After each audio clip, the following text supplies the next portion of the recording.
Hi all. അപ്പോൾ നമ്മൾ E-B-S വോളിയത്തിനെ പറ്റിയിട്ട് ഡിസ്കസ് ചെയ്തുകൊണ്ടിരിക്കുകയായിരുന്നു. അപ്പം ഇങ്ങനൊരു പിക്ചർ കാണുന്ന സമയത്ത് തന്നെ അതെന്തൊക്കെയാണെന്ന് ഐഡൻറ്റിഫൈ ചെയ്യാൻ നിങ്ങൾക്ക് പറ്റുമെന്ന് വിചാരിക്കുന്നു. നമ്മൾ EC2 എന്ന് പറയുന്നതിൻ്റെ അകത്തുണ്ടായിരുന്നു എഫെമറൽ സ്റ്റോറേജ് ആയിരുന്നു പണ്ടുണ്ടായിരുന്നത്. അതായത് നിന്ന് പോകുന്ന, അതായത് ഇൻസ്റ്റൻസ് സ്റ്റോപ്പ് ചെയ്യുമ്പോൾ നിന്ന് പോകുന്ന എഫെമറൽ സ്റ്റോറേജ്. അതിൻ്റെ അകത്ത് നിന്ന് നമ്മൾ ഈ AWS EBSനെ സെപ്പറേറ്റ് വോളിയം താക്കി. അതുകൊണ്ട് പെർസിസ്റ്റൻ്റ് ആണ്. EC2 വോളിയം സ്റ്റോപ്പ് ചെയ്ത് കഴിഞ്ഞാൽ നമുക്ക് ഉണ്ടാക്കാൻ പറ്റും. നമുക്ക് സെപ്പറേറ്റ് ആയിട്ട് നമ്മൾ റൂട്ട് വോളിയം ഈ AWS തന്നെ EC2 ഇൻസ്റ്റൻസ് ക്രിയേറ്റ് ചെയ്യുന്ന സമയത്ത് ക്രിയേറ്റ് ചെയ്ത് ഫയൽ സിസ്റ്റം ഇൻസ്റ്റാൾ ചെയ്ത് മൗണ്ട് ചെയ്ത് തന്നിട്ടുണ്ടാവും. അത് കഴിഞ്ഞിട്ട് നമുക്ക് വേണമെന്നുണ്ടെങ്കിൽ അഡീഷണൽ EBS വോളിയൂംസ് ഉണ്ടാക്കാം. ക്രിയേറ്റ് ചെയ്തിട്ട് നമുക്ക് തന്നെ മൗണ്ട് ചെയ്യാനും നമുക്ക് പറ്റും അല്ലേ. അപ്പം ഇത്രയും കാര്യങ്ങൾ നമ്മൾ പഠിച്ചിരുന്നു. അപ്പം നമ്മൾ പഠിച്ച കാര്യങ്ങൾ ഇടയ്ക്കൊക്കെ ഒന്ന് റിവൈസ് ചെയ്ത് നോക്കുന്നത് നല്ലതായിരിക്കും. അതുകൊണ്ടാണ് ഞാൻ ഈ ഫിഗർ ഒന്ന് എടുത്തിട്ട് ഞാൻ ജസ്റ്റ് ഒന്ന് കാണിച്ചു തന്നത്. അപ്പം ഈ കാര്യങ്ങളെല്ലാം നിങ്ങൾക്ക് ഇപ്പോൾ ഐഡൻറ്റിഫൈ ചെയ്യാൻ പറ്റുമെന്ന് വിചാരിക്കുന്നു. അപ്പം ഈ വീഡിയോയിൽ നമ്മൾ ഡിസ്കസ് ചെയ്യാൻ പോകുന്നത് ടൈപ്സ് ഓഫ് EBS വോളിയൂംസ് ആണ്. ഓക്കെ. അപ്പോൾ നമ്മൾ ക്ലൗഡ് എന്ന് പറയുന്നത് ഓൾ അബൌട്ട് ഫ്ലെക്സിബിലിറ്റി ആണ് അല്ലേ. നമുക്ക് നമ്മൾ EC2 ഇൻസ്റ്റൻസ് ടൈപ്പ് ഡിസ്കസ് ചെയ്തപ്പോൾ തന്നെ നമ്മളത് കണ്ടിരുന്നു. നമ്മളുടെ വർക്ക് ലോഡിനനുസരിച്ചിട്ട് നമുക്ക് different kind of EC2 instance ടൈപ്പുകളെ നമുക്ക് ചൂസ് ചെയ്യാൻ പറ്റുന്നുണ്ട് അല്ലേ. അപ്പം അതേപോലെ തന്നെയാണ് അപ്പോൾ നമ്മുടെ വർക്ക് ലോഡിനനുസരിച്ച് നമുക്ക് ഒപ്റ്റിമൈസ് ചെയ്തിട്ടുള്ള അതിന് ഏറ്റവും അനുയോജ്യമായിട്ടിരിക്കുന്ന ഒരു പർട്ടിക്കുലർ കാര്യം നമുക്ക് ചൂസ് ചെയ്യാൻ പറ്റുമായിരുന്നു.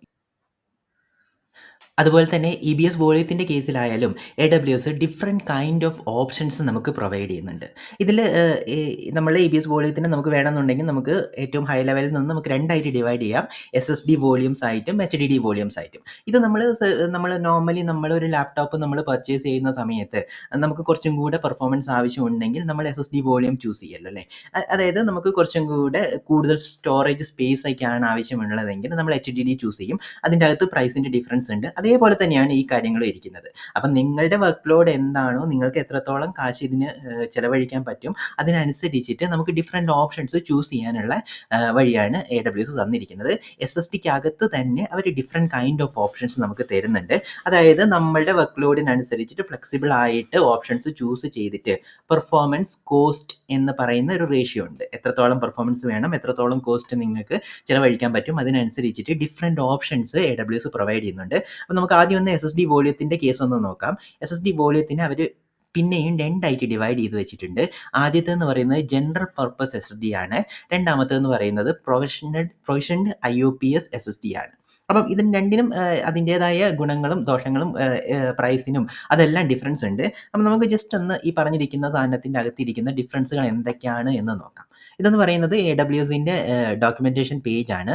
ഇതിൻ്റെ അകത്ത് തന്നെ അവർ ഇത് തമ്മിലുള്ള ഈ പറഞ്ഞിരിക്കുന്ന SSDക്ക് അകത്ത് തന്നെ ഇരിക്കുന്ന ഡിഫറെൻറ്റ് കൈൻഡ് ഓഫ് സ്റ്റോറേജ് ഓപ്ഷൻസിൻ്റെ EBS വോളിയം ടൈപ്പിന് എന്തൊക്കെയാണ് ഇതിൻ്റെ ഗുണങ്ങൾ എന്നുള്ളത് ഓരോന്നും അവർ ഡിഫൈൻ ചെയ്ത് വെച്ചിട്ടുണ്ട്. ഓരോന്നിനും എത്രത്തോളം പെർഫോമൻസ് കിട്ടും എന്നുള്ളത്. അപ്പോൾ നമ്മളിവിടെ ഈ പറഞ്ഞിരിക്കുന്ന ജനറൽ പർപ്പസ് SSDക്ക് അകത്ത് രണ്ട് കൈൻഡ് ഓഫ് വോളിയം ടൈപ്പ് ആണുള്ളത്. GP3 എന്ന് പറയുന്നതും GP2 എന്ന് പറയുന്നതും. GP3 ആണ് GP എന്ന് പറഞ്ഞാൽ ജനറൽ പർപ്പസ് എന്നുള്ളതാണ്. GP3 ആണ് കമ്പാരിറ്റീവ്ലി ന്യൂ ആയിട്ടിരിക്കുന്ന EBS വോളിയം ടൈപ്പ്. GP2 എന്ന് പറയുന്നത് GP3യുടെ തന്നെ ഒരു പഴയ കൈൻഡ് ഓഫ് ജനറൽ പർപ്പസിൻ്റെ അകത്തിരിക്കുന്ന പഴയ കൈൻഡ് ഓഫ് വേർഷനാണ്. അപ്പോൾ നിങ്ങൾ പുതിയതായിട്ടിരിക്കുന്ന ഒരു EC2 ഇൻസ്റ്റൻസ് ആണ് ചൂസ് ചെയ്യുന്നതെങ്കിൽ, അതിന് വേണ്ടിയിട്ടൊരു വോളിയമാണ് ചൂസ് ചെയ്യുന്നതെങ്കിൽ നോർമലി നമ്മൾ GP3 ആയിരിക്കും. ജനറൽ പർപ്പസിൽ ഇരിക്കുന്ന ഒരു സാധനമാണെങ്കിൽ. ജനറൽ പർപ്പസ് എന്ന് പറഞ്ഞു കഴിഞ്ഞ് കഴിഞ്ഞാൽ ഇത് SSD ആണ്. സ്വാഭാവികമായിട്ടും അതിന് ട്രാൻസാക്ഷണൽ വർക്ക് ലോഡ് ഹാൻഡിൽ ചെയ്യാൻ പറ്റും. അതായത് നമ്മളുടെ ആപ്ലിക്കേഷനകത്ത് നമ്മളുടെ സ്റ്റോറേജിനെ നമ്മൾ റീഡ് ചെയ്യുന്നത് ഇതേപോലെ റാൻഡം ലൊക്കേഷൻ്റെ അകത്ത് നിന്ന് ചെറിയ ചെറിയ പീസസ് ഓഫ് സ്റ്റോറേജ് ബൈറ്റുകളാണ് നമ്മൾ റീഡ് ചെയ്യുന്നതെങ്കിൽ അതിനാണല്ലോ നമ്മൾ നോർമലി ട്രാൻസാക്ഷൻ വർക്ക് ലോഡ് എന്ന് പറയുന്നത് അല്ലേ. അങ്ങനെയുള്ള കാര്യങ്ങൾ SSD ആണ് കൂടുതൽ ബെറ്റർ ആയിട്ട് വർക്ക് ചെയ്യുക. അപ്പം അങ്ങനെ ഇരിക്കുന്ന ഒരു ട്രാൻസാക്ഷൻ വർക്ക് ലോഡ്, അതായത് കുഞ്ഞു കുഞ്ഞു സാധനങ്ങൾ അവിടെ ഇവിടെയൊക്കെ പോയിട്ട് റീഡ് ചെയ്യുന്ന രീതിയിൽ ഇരിക്കുന്നതാണെങ്കിൽ നമ്മൾ നോർമലി ജനറൽ പർപ്പസ് SSD നമുക്ക് ചൂസ് ചെയ്യാൻ പറ്റും. അതായത് മീഡിയം സൈസ്ഡ് ആയിട്ടിരിക്കുന്ന ഒരു ഡാറ്റാബേസിൻ്റെ അകത്ത് അതേപോലെയുള്ള ട്രാൻസാക്ഷണൽ വർക്ക് ലോഡ് ആണല്ലോ വരിക. അതായത് ഡാറ്റാബേസിൻ്റെ അകത്ത് നമ്മൾ ഒരു പർട്ടിക്കുലർ റോ റീഡ് ചെയ്യുന്ന സമയത്ത് ഒരു കുഞ്ഞു മെമ്മറി ആയിരിക്കും പോയി റീഡ് ചെയ്യുന്നത് അല്ലേ. അങ്ങനെ ഓരോരോ പിന്നെ നമ്മൾ ഡാറ്റാബേസിൻ്റെ അകത്ത് പല പല റോയ്ക്കകത്തിരിക്കുന്ന ഡാറ്റയായിരിക്കും റീഡ് ചെയ്ത് വരുന്നത്. അപ്പോൾ പല പല ലൊക്കേഷൻ്റെ അകത്തായിരിക്കും അവൻ പോയിട്ട് റീഡ് ചെയ്യേണ്ടി വരുന്നത്. അതായത് ആ ആപ്ലിക്കേഷൻ നമ്മളുടെ സ്റ്റോറേജിനെ എങ്ങനെയാണോ റീഡ് ചെയ്യുന്നത് അങ്ങനെയുള്ളതിനൊക്കെ അനുസരിച്ചിട്ടാണ് നമ്മളുടെ വർക്ക് ലോഡ് എങ്ങനെയാണ് തീരുമാനിക്കുന്നത്. അതിനനുസരിച്ചിട്ടായിരിക്കണം നമ്മൾ EBS വോളിയം ചൂസ് ചെയ്യേണ്ടത്. അപ്പം EBS വോളിയം നമുക്ക് വേണമെന്നുണ്ടെങ്കിൽ ബൂട്ട് വോളിയം ആയിട്ട് ഉപയോഗിക്കാം. അതായത് നമ്മളുടെ ഓപ്പറേറ്റിംഗ് സിസ്റ്റം എല്ലാം ലോഡ് ചെയ്യാൻ വേണ്ടി ഉപയോഗിക്കാം. ഇനിയിപ്പോൾ ഡ്യൂറബിലിറ്റി എന്ന് പറയുന്നത്. ഡ്യൂറബിലിറ്റി എന്ന് പറഞ്ഞു കഴിഞ്ഞാൽ നിങ്ങളിപ്പം ഒരു 100 EBS വോളിയം AWSന്റെ കയ്യിൽ അവർ യൂസ് ചെയ്യുന്നുണ്ടെങ്കിൽ അതിൻ്റെ അകത്ത് 0.1% ഓഫ് സാധനങ്ങൾ ഒരു ആനുവലി അല്ലെങ്കിൽ 0.1 ടു 0.2 വരെയുള്ള സാധനങ്ങൾ ആനുവലി ഫെയിലർ ആവാനുള്ള പോസിബിലിറ്റി ഉണ്ട് എന്നുള്ളതാണ്. അങ്ങനെയാണ് നമ്മൾ ഇതേപോലെ 99.8 എന്നൊക്കെ പറഞ്ഞിട്ടായിരിക്കും നമ്മൾ ഡ്യൂറബിലിറ്റി പറയുന്നത്. ഇത്ര എണ്ണത്തിൽ, അതായത് ഇപ്പോൾ ഒരു 1000 എണ്ണം ആണെങ്കിൽ അതിൻ്റെ അകത്ത് ഒരെണ്ണം കേടായി പോകാനുള്ള പോസിബിലിറ്റി ഉണ്ട്, ഫെയിലർ ആയി പോകാനുള്ള പോസിബിലിറ്റി ഉണ്ട് എന്നുള്ളതാണ് ഈ പറയുന്നത് ഡ്യൂറബിലിറ്റി എന്ന് പറയുന്നത്. അത് ജനറൽ പർപ്പസ് SSDയുടെ കേസിൽ, ഈ രണ്ടിൻ്റെ കേസിലും ഈ പറഞ്ഞിരിക്കുന്ന 99.8 ടു 99.9 വരെയാണ് ഡ്യൂറബിലിറ്റി AWS പറയുന്നത്. ഓക്കെ, അപ്പം ഈ പറഞ്ഞിരിക്കുന്ന പ്രൊവിഷൻഡ് ആയിട്ടിരിക്കുന്ന SSD വോളിയൂംസ് ഉണ്ട്.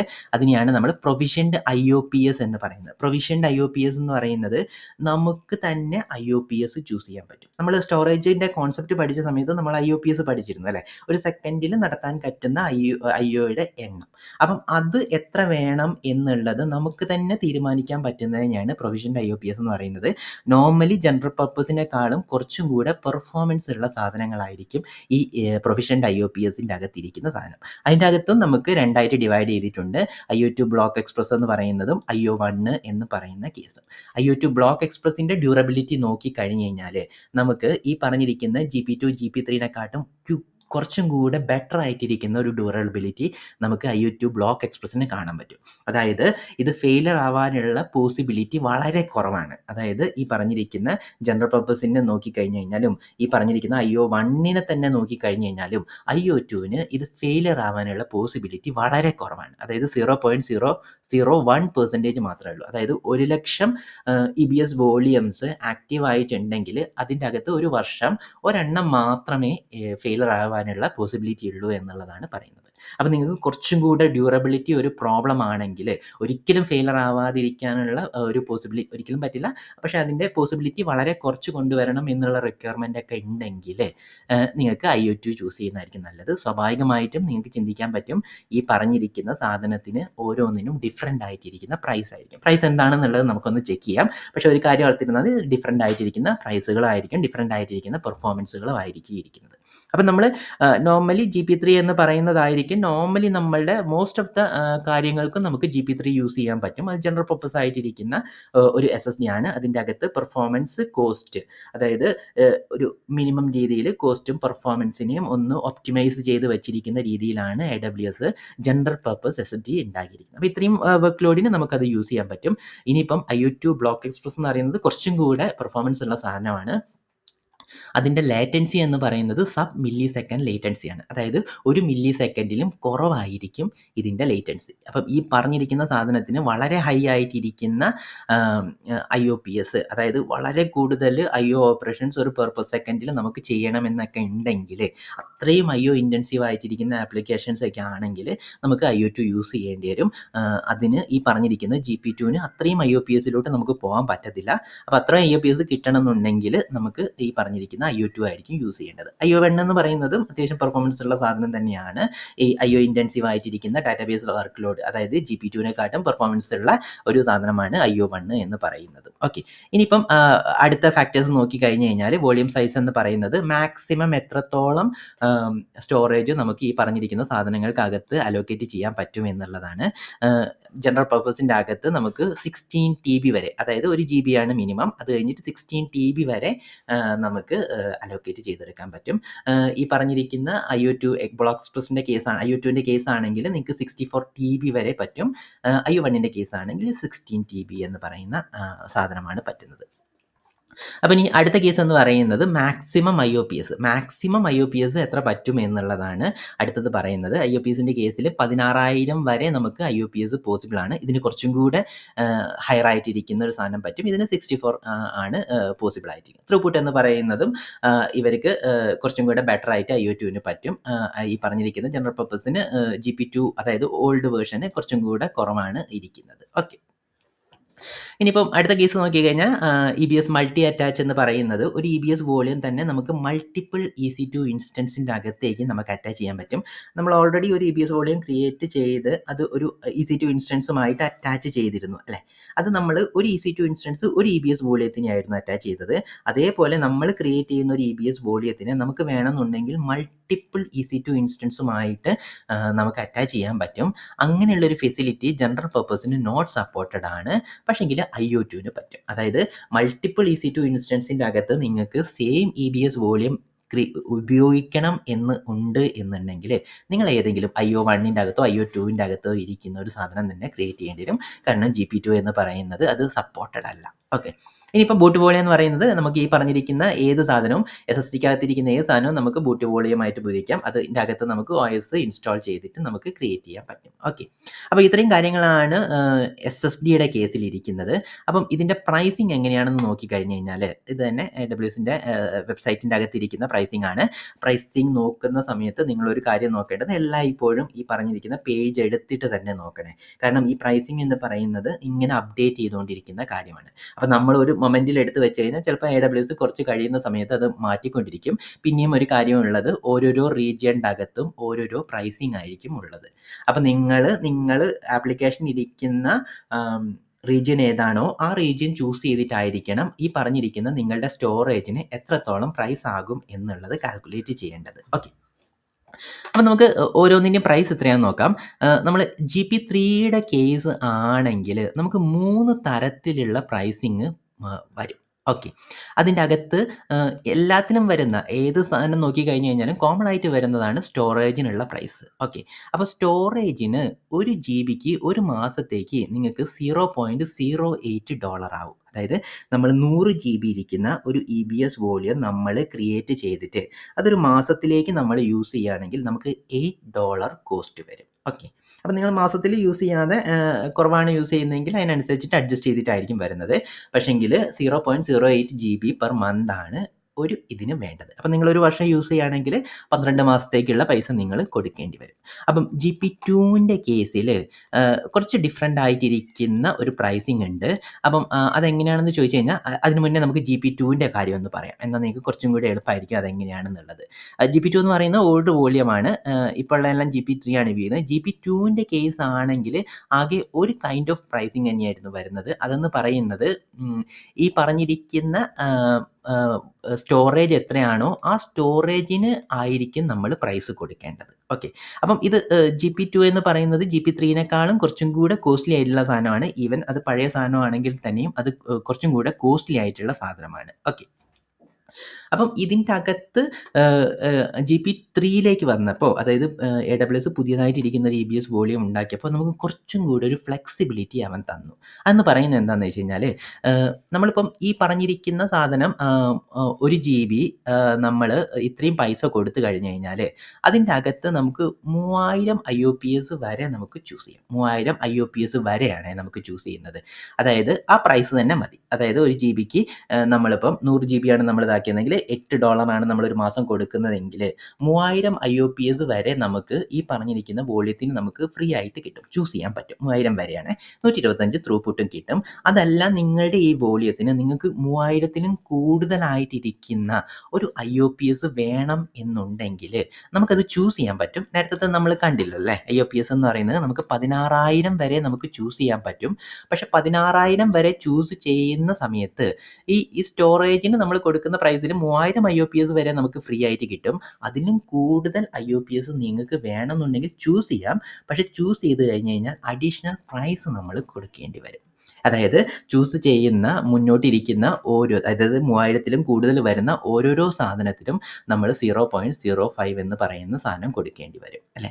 അതായത് നമ്മളിപ്പം 1000 അതായത് 4000 IOPS ആണ് നമ്മളുടെ വോളിയത്തിന് നമ്മൾ ചൂസ് ചെയ്യുന്നതെങ്കിൽ 3000 വരെ നിങ്ങൾക്ക് ഫ്രീ ആയി കിട്ടും. അത് കഴിഞ്ഞിട്ടിരിക്കുന്ന 3000ത്തിൻ്റെ അകത്ത് നിന്ന് 4000 വരെയുള്ള 1000 IOPS അല്ലേ? അഡീഷണൽ ആയിട്ടിരിക്കുന്ന 1000 IOPS. ആ 1000 IOPSനെ ഇതുകൊണ്ട് മൾട്ടിപ്ലൈ ചെയ്തിട്ട് അതും കൂടി നിങ്ങൾ കൊടുക്കേണ്ടി വരും. ഓക്കെ. അപ്പം നമ്മൾ ഇതിൻ്റെ പ്രൈസ് നമ്മൾ കൊടുക്കേണ്ടി വരും. 100 GB ആണ് നിങ്ങൾ യൂസ് ചെയ്യുന്നതെങ്കിൽ $8 യൂസ് ചെയ്യും. അതിനകത്ത് 3000 IUPS വരെയാണ് നിങ്ങൾ ചൂസ് ചെയ്യുന്നതെങ്കിൽ അഡീഷണൽ പ്രൈസ് ഒന്നും കൊടുക്കണ്ട. $8 തന്നെ കൊടുത്താൽ മതി.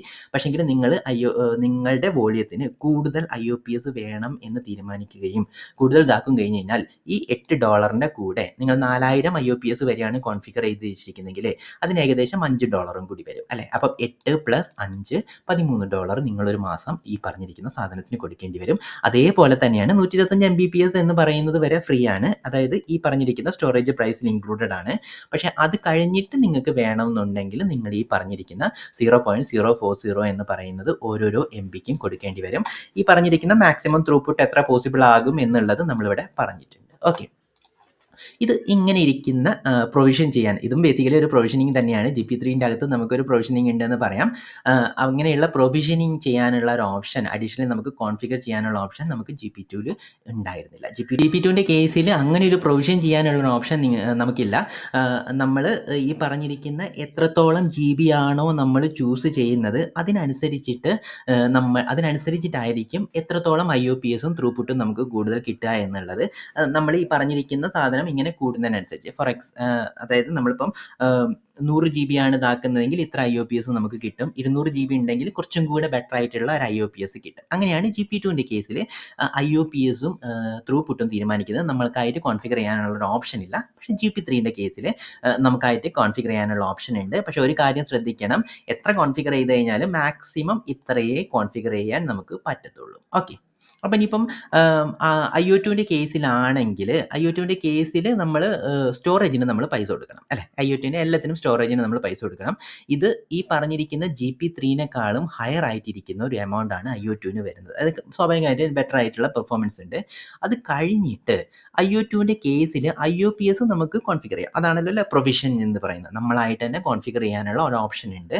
അങ്ങനെ കോൺഫിഗർ ചെയ്യുന്ന ആ IUPS കുറച്ച് ഡിഫറെൻ്റ് ആയിട്ടിരിക്കുന്ന രീതികളിലാണ് IO2ൻ്റെ കേസിൽ വർക്ക് ചെയ്യുന്നത്. അതായത് ഈ പറഞ്ഞിരിക്കുന്ന ഇത് നമ്മൾ കൊടുക്കണം. അതിൻ്റെ കൂടെ നമ്മൾ അഡീഷണൽ ആയിട്ടിരിക്കുന്ന ഒരു പൈസയും കൂടെ കൊടുക്കണം.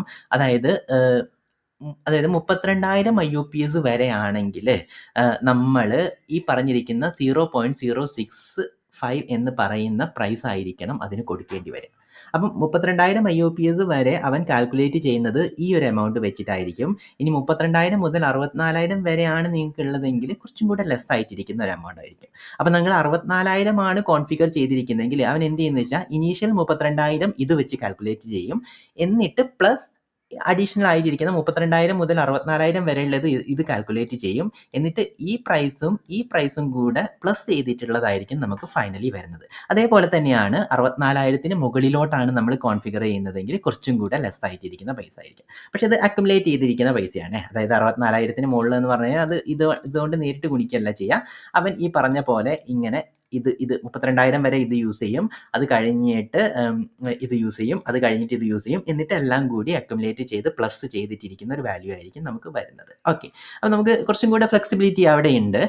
ഈ 64,000 മുതൽ നമ്മൾ നോക്കിക്കഴിഞ്ഞ് കഴിഞ്ഞാൽ നമ്മളുടെ ഇതിൽ അല്ലേ 2,64,000 വരെ നമുക്ക് IUPS കോൺഫിഗർ ചെയ്യാൻ പറ്റും. അതെന്ന് പറയുന്നത് വളരെ ഹൈ ആയിട്ടിരിക്കുന്ന പെർഫോമൻസും വേണ്ട കാര്യങ്ങളാണ്.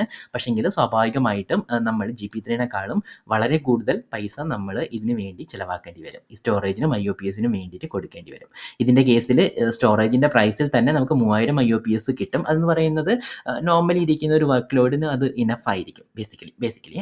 പക്ഷേങ്കിൽ നമ്മളുടെ വർക്ക് ലോഡ് കുറച്ചും കൂടെ ഡിഫറെൻ്റ് ആണെങ്കിൽ നമുക്കത് സാറ്റിസ്ഫൈ ചെയ്യാൻ പറ്റത്തില്ല. അപ്പം നമ്മൾ കൂടുതൽ പൈസ കൊടുത്തിട്ട് കൂടുതൽ IUPSും കാര്യങ്ങളും എല്ലാം ഉള്ള ഒരു സാധനം നമ്മൾ സ്റ്റോറേജ് എടുക്കേണ്ടി വരും. ഓക്കെ. അപ്പം IO1ൻ്റെ കേസ് എന്ന് പറയുന്നത് കുറച്ച് ഡിഫറെൻ്റ് ആയിട്ടുള്ള സാധനമാണ്. അവനിങ്ങനെ ഈ പറഞ്ഞിരിക്കുന്ന ടയർ ബേസ് ചെയ്തിട്ടിരിക്കുന്ന ഒരു പ്രൈസിങ് അല്ല ഇരിക്കുന്നത്. അവന് ഒരു ഫിക്സഡ് ആയിട്ടിരിക്കുന്ന പ്രൈസിങ് ആണ് ഇരിക്കുന്നത്. അതായത് നിങ്ങൾ എത്ര ഇതാക്കി കഴിഞ്ഞ് കഴിഞ്ഞാൽ നമ്മൾ സ്റ്റോറേജിനനുസരിച്ചിട്ട് നമ്മൾ ഈ പറഞ്ഞിരിക്കുന്ന IUPSനും നമ്മൾ പൈസ കൊടുക്കേണ്ടി വരും എന്നുള്ളതാണ്. ഒരേ പ്രൈസിങ് ആണ്. ഇതേപോലെ ടയറിങ് ആയിട്ടുള്ള അതായത് 32,000 വരെ ഇത്രയും 34,000 മുതൽ ഇത്രയും വരെ എന്ന് പറഞ്ഞിട്ടിരിക്കുന്ന ഒരു പ്രൈസിങ് മെക്കാനിസം ആണില്ല. അതിനൊരു ഫിക്സഡ് ആയിട്ടിരിക്കുന്ന പ്രൈസിങ് മെക്കാനിസമേ ഉള്ളൂ. അതായത് ഇത്ര GB നിങ്ങൾ യൂസ് ചെയ്ത് കഴിഞ്ഞാൽ ഓരോരോ IUPSനും ഇത്ര പൈസ കൊടുക്കണം. പ്രൊവിഷൻ ചെയ്യാനുള്ള ഓപ്ഷൻ ഉണ്ട്. പക്ഷേ പ്രൊവിഷൻ ചെയ്യുന്നത് ഇങ്ങനെ ഘട്ടമായിട്ടല്ല. നിങ്ങൾ കൊടുക്കുന്നതിന് എല്ലാത്തിനും ഒരുമിച്ചിരിക്കുന്ന പൈസയായിരിക്കും അവിടെ കൊടുക്കേണ്ടി വരുന്നത്. ഓക്കെ. അപ്പം ഇത് നമുക്ക് എവിടെ കോൺഫിഗർ ചെയ്യാമെന്ന് ചോദിച്ചു കഴിഞ്ഞാൽ ഇങ്ങനെയുള്ള സാധനങ്ങളൊക്കെ നമ്മൾ ക്രിയേറ്റ് വോളിയം ചെയ്യുന്ന സമയത്ത് നമ്മൾ ലാസ്റ്റ് ചാപ്റ്ററിൽ ചെയ്തിരുന്നു. നമുക്കിവിടെ വോളിയം ടൈപ്പ് നമുക്ക് ചൂസ് ചെയ്യാനുള്ള ഓപ്ഷൻ ഉണ്ട്. GP3, GP2 നമ്മൾ നേരത്തെ ഡിസ്കസ് ചെയ്ത സാധനങ്ങളെല്ലാം നമുക്കിവിടെ ചൂസ് ചെയ്യാം. GP3 ആണ് ചൂസ് ചെയ്യുന്നതെങ്കിൽ നമുക്ക് സൈസ് പറഞ്ഞു കൊടുക്കാം. സൈസ് പറഞ്ഞു കൊടുത്തതിന് ശേഷം നമുക്ക് വേണമെന്നുണ്ടെങ്കിൽ IOPS പറഞ്ഞു കൊടുക്കാം. ഇവിടെ എത്ര IOPS വേണമെന്നുള്ളത്. അപ്പം നമ്മൾ 3000 IOPS വരെ ഈ GBയുടെ പൈസയിൽ തന്നെ കൂടും. ഇപ്പം നമ്മൾ 4000 ആണ് യൂസ് ചെയ്യുന്നതെങ്കിൽ നമുക്ക് ആവശ്യമുണ്ടെങ്കിൽ 4000 ഇവിടെ കൊടുക്കാം. 16000 വരെ കൊടുക്കാനുള്ള ഓപ്ഷൻ ഉണ്ട്. അതേപോലെ തന്നെ ത്രൂപുട്ടും കൊടുക്കാനുള്ള ഓപ്ഷൻ ഉണ്ട്. നമ്മൾ GP2 ആണ് യൂസ് ചെയ്യുന്നതെങ്കിൽ നമ്മൾ നേരത്തെ ഡിസ്കസ് ചെയ്ത പോലെ അവന് പ്രൊവിഷൻ ചെയ്യാനുള്ള ഓപ്ഷൻ ഇല്ല. IOPS പ്രൊവിഷൻ ചെയ്യാനുള്ള ഓപ്ഷൻ ഇല്ല. GB മാത്രം നമ്മൾ പറഞ്ഞു കൊടുത്താൽ മതി. ഇനിയിപ്പം IO1 ആണ് ചൂസ് ചെയ്യുന്നതെങ്കിൽ നമ്മൾ IOPS നമുക്ക് എത്ര വേണം എന്നുള്ളത് തീരുമാനിക്കാം. അതിനനുസരിച്ചിട്ടായിരിക്കും ത്രൂപുട്ട് അവൻ കാൽക്കുലേറ്റ് ചെയ്ത് വരുന്നത്. അതേപോലെ തന്നെയാണ് IO2ൻ്റെ കേസിലും നമുക്ക് IOPS എത്ര വേണമെന്നുണ്ടെങ്കിൽ പറഞ്ഞു കൊടുക്കാം. അതിനനുസരിച്ചിട്ടായിരിക്കും അവൻ ത്രൂപുട്ട് കാൽക്കുലേറ്റ് ചെയ്ത് വരുന്നത്. അപ്പം ഇവിടെയാണ് നമ്മൾ നിങ്ങളുടെ ഇതിനനുസരിച്ചിട്ട് കൊടുക്കേണ്ടത്. ഇനി നമുക്ക് ഒരു കൈൻഡ് ഓഫ് ഇതും കൂടിയുണ്ട്. അതെന്ന് പറയുന്നത് ഹാർഡ് ഡിസ്ക് ആണ് അല്ലേ, HDD വോളിയൂംസ് ആണ്. HDD വോളിയൂംസ് നമ്മൾ നോർമലി യൂസ് ചെയ്യുന്നത് നിങ്ങൾക്ക് തന്നെ ഓൾറെഡി നിങ്ങളുടെ ലാപ്ടോപ്പിൻ്റെ അകത്ത് ചെയ്ത് പരിചയം ഉണ്ടാവില്ല അല്ലേ. SSD എന്ന് പറയുന്നത് കുറച്ചും കൂടെ പെർഫോമൻസ് ആണ്. HDD സ്വാഭാവികമായിട്ടും പെർഫോമൻസ് കുറവായിരിക്കും. അപ്പം നമ്മളുടെ ഈ വോളിയത്തിനേക്കാളും എല്ലാം കുറച്ചും കൂടെ പെർഫോമൻസ് കുറഞ്ഞിട്ടിരിക്കുന്ന സാധനമായിരിക്കും HDD എന്ന് പറയുന്നത്. HDD ബേസ് ചെയ്തിരിക്കുന്ന EBS വോളിയൂംസ്. അത് 2 ടൈപ്പ് ഉണ്ട്. ഒന്നത് പറയുന്നത് ST1 അല്ലെങ്കിൽ ത്രൂപുട്ട് ഒപ്റ്റിമൈസ്ഡ് HDDയും ഒന്നത് പറയുന്നത് SC1 എന്ന് പറയുന്ന കോൾഡ് HDD വോളിയൂംസും ആണ്. ഓക്കെ, ഇതിൻ്റെ ഡ്യൂറബിലിറ്റി പറയുന്നത് 99.8 ആണ്. അതായത് 0.01, 0.02 എന്ന് പറയുന്നത് വരെ വരും. അങ്ങനെ ഡ്യൂറബിലിറ്റി പോയിന്റ് ഓഫ് വ്യൂ നോക്കി കഴിഞ്ഞ് കഴിഞ്ഞാൽ നമ്മളുടെ IO2 ബ്ലോക്ക് എക്സ്പ്രസ് ആണ് ഫെയിലർ ആവാനുള്ള പോസിബിലിറ്റി വളരെ കുറവിരിക്കുന്ന സാധനം. ബാക്കി എല്ലാത്തിനും ഏകദേശം ഈ പറഞ്ഞിരിക്കുന്ന സെയിം 99.8 എന്ന് പറയുന്ന ആ ഒരു റേഞ്ചിലാണ് വരുന്നത്. ഓക്കെ, അപ്പം ഇപ്പോൾ HDD വരുന്നത് എവിടെയാണെന്ന് വെച്ച് കഴിഞ്ഞാൽ എവിടെയാണ് നമുക്ക് യൂസ് കേസ് വരുന്നതെന്ന് വെച്ച് കഴിഞ്ഞാൽ നമ്മൾ ബിഗ് ഡാറ്റ പ്രോസസ്സിംഗ് ഒക്കെ വരുന്ന സമയത്ത് അപ്പം നമ്മൾ എന്ത് ചെയ്യുന്നത് വെച്ച് കഴിഞ്ഞാൽ നമ്മളൊരു ഒരു വലിയ ചങ്ക് ഓഫ് ഡാറ്റ ഒരുമിച്ചെടുത്ത് കൊണ്ടുവന്നിട്ടായിരിക്കും നമ്മൾ നോർമലി പ്രോസസ്സ് ചെയ്യുന്നത്. അതായത് നമ്മളുടെ ഡാറ്റാബേസിൻ്റെ ആക്സസ് എന്ന് പറയുന്നത്, അതായത് ഹാർഡ് ഡിസ്കിനെ നമ്മളെ ആക്സസ് ചെയ്യുന്ന ആ ഒരു പാറ്റേണും ഈ പറഞ്ഞിരിക്കുന്ന ബിഗ് ഡാറ്റയൊക്കെ അനലൈസ് ചെയ്യുന്ന സമയത്ത് നമ്മൾ ആ ഡാറ്റേനെ ആക്സസ് ചെയ്യുന്ന പാറ്റേൺ എന്ന് പറയുന്നത് ഡിഫറെൻ്റ് ആയിരിക്കും അല്ലേ. ഈ പറഞ്ഞിരിക്കുന്ന റാൻഡം ആയിട്ടിരിക്കുന്ന കുഞ്ഞു കുഞ്ഞു മെമ്മറിയാണ് ആക്സസ് ചെയ്യുന്നതെങ്കിൽ അതിന് SSD ആണ് ഏറ്റവും നല്ലത്. പക്ഷേ ഇതേപോലെയുള്ള ഒരു വലിയ ചങ്ക് ഓഫ് സീക്വൻഷ്യൽ ആയിട്ടിരിക്കുന്ന വലിയ ചങ്ക് ഓഫ് ഡാറ്റനെ എടുത്തു കൊണ്ടുവന്നിട്ട് നമുക്ക് പ്രോസസ്സ് ചെയ്യേണ്ട സിറ്റുവേഷനിലേക്കാണെങ്കിൽ നമുക്ക് HDD യൂസ് ചെയ്യാം. HDD യൂസ് ചെയ്യുന്നത് കൊണ്ടുള്ള ഒരു ഗുണമെന്ന് വെച്ചാൽ പെർഫോമൻസ് സ്വാഭാവികമായിട്ടും കുറവായിരിക്കും. IOPS നോക്കി കഴിഞ്ഞ് കഴിഞ്ഞാലും ത്രൂപുട്ട് നോക്കി കഴിഞ്ഞ് കഴിഞ്ഞാലും നമുക്ക് ഈ പറഞ്ഞിരിക്കുന്ന സാധനത്തിൻ്റെ അടുത്തൊന്നും എത്തത്തില്ല, അത്യാവശ്യം കുറവായിരിക്കും. പക്ഷേങ്കിൽ എന്തെന്ന് വെച്ചാൽ ഇവന് അവനെക്കാളും കമ്പാരിറ്റീവ്ലി വളരെ പ്രൈസ് കുറവായിരിക്കും. അപ്പോൾ നമുക്ക് ഒരുപാട് ഡാറ്റയെല്ലാം നമ്മൾ ബിഗ് ഡാറ്റയൊക്കെ വരുന്ന സമയത്ത് ഒരുപാട് ഡാറ്റ വരുമല്ലേ, ലോഗായാലും ഒരുപാട് ഡാറ്റ വരും. അങ്ങനെയുള്ള സാധനങ്ങളെല്ലാം വരുന്ന സമയത്ത് നമുക്ക് SSDയിൽ എടുത്ത് വെക്കുന്നതിനേക്കാളും കോസ്റ്റ് പെർഫോമൻസ് എന്ന് പറയുന്ന റേഷ്യോ നോക്കുന്ന സമയത്ത് SSD എടുത്ത് വെക്കുന്നതിനേക്കാളും കുറച്ചും കൂടെ ബെറ്റർ എന്ന് പറയുന്നത് നമുക്ക് HDD എടുത്ത് വെക്കുന്നതായിരിക്കും. ഇവിടെ എന്ന് പറയുന്നത് ഡാറ്റാബേസ് പോലെ നമുക്ക് വളരെ ക്രിട്ടിക്കലായിട്ടിരിക്കുന്ന ഒരു പെർഫോമൻസ് ആവശ്യവും നോർമലി വരത്തില്ല. ഓക്കെ, അപ്പം ഇവർ തമ്മിലുള്ളൊരു വ്യത്യാസം ST1ഉം SC1ഉം തമ്മിലുള്ളൊരു വ്യത്യാസം എന്ന് പറയുന്നത് 16 TB വരെ നമുക്ക് ഇതാക്കാം രണ്ടിനും. അവൻ്റെ ത്രൂപുട്ടും IOPSഉം എല്ലാം കുറച്ചും കൂടെ വ്യത്യാസമുണ്ട്. അതായത് ST1 എന്ന് പറയുന്നത് കുറച്ചും കൂടെ പെർഫോമൻസ് ഉള്ള സാധനമാണ്. SC1 എന്ന് പറയുന്നത് സ്വാഭാവികമായിട്ടും പെർഫോമൻസ് കുറഞ്ഞിട്ടിരിക്കുന്ന സാധനമാണ്. അപ്പം നമുക്ക് ഇതേപോലെയുള്ള ബിഗ് ഡാറ്റ കാര്യങ്ങളെല്ലാം പെർഫോമൻസ് കുറച്ചും കൂടെ കുറവുള്ള സാധനം മതിയെങ്കിൽ നമ്മൾ SC1 ചൂസ് ചെയ്താൽ മതി. പെർഫോമൻസ് ഒരു മാറ്ററേ അല്ലെങ്കിൽ അതെന്താണെന്ന് വെച്ച് കഴിഞ്ഞാൽ SC1നെക്കാട്ടും പ്രൈസിൽ കുറച്ച് വ്യത്യാസമുണ്ട് ST1ൻ്റെ അകത്ത്.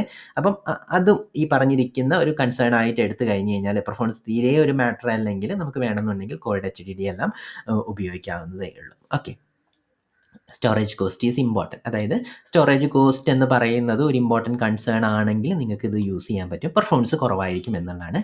ഇനി ഒരേ ഒരു കാര്യം എന്നുള്ളത് ABS മൾട്ടി അറ്റാച്ച് അവൻ പോസിബിൾ അല്ല. ബൂട്ട് വോളിയമായിട്ടും നമുക്ക് HDD വോളിയത്തിന് യൂസ് ചെയ്യാൻ പറ്റത്തില്ല. അതായത് നമ്മൾ EC2 ഇൻസ്റ്റൻസ് ക്രിയേറ്റ് ചെയ്യുന്ന സമയത്ത് തന്നെ നമുക്കൊരു റൂട്ട് വോളിയം അവൻ ക്രിയേറ്റ് ചെയ്ത് തരുന്നുണ്ടല്ലോ അല്ലേ, OS ഒക്കെ ഇൻസ്റ്റാൾ ചെയ്യാൻ വേണ്ടിയിട്ട്. അങ്ങനെ OS ഒക്കെ ഇൻസ്റ്റാൾ ചെയ്യാൻ വേണ്ടിയിട്ട് നമുക്ക് HDD യൂസ് ചെയ്യാൻ പറ്റത്തില്ല.